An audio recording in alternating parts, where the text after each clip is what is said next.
that I may know him, divine enmity in the soul.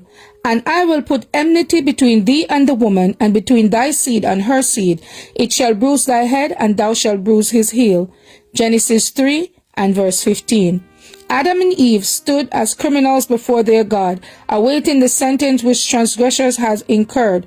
But before they hear of the thorn and the thistle, the sorrow and the anguish which should be their portion, and the dust to which they should return, they listen to the words which must have inspired them with hope. Though they must suffer, they might look forward to ultimate victory. God declares, I will put enmity. This enmity is supernaturally put and not naturally entertained. When man sinned, his nature became evil, and he was in harmony and not at variance with Satan.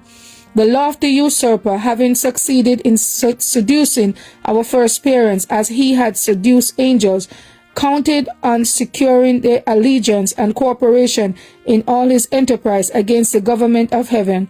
But when Satan heard that the seed of the woman should bruise the serpent's head, he knew that though he had succeeded in depraving human nature, yet by some mysterious process God will restore to man his lost power and enable him to resist and overcome his conqueror.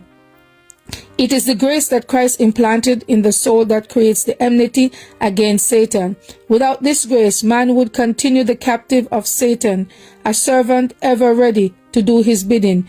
The new principle in the soul creates conflict where hitherto had been peace. The power which Christ imparts enables man to resist the tyranny and usurper. When a man is seen to abhor sin instead of loving it, when he resists and conquers those passions that have held sway within, there is seen the operation of a principle wholly from above.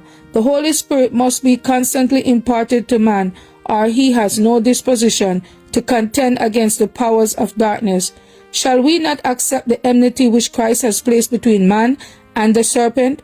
We have a right to say, in the strength of Jesus Christ, I will be a conqueror, that I may know him. January 10th. As for me and my house, we will serve the Lord. Thank you all for listening, and please join us once again tomorrow for your daily devotional reading.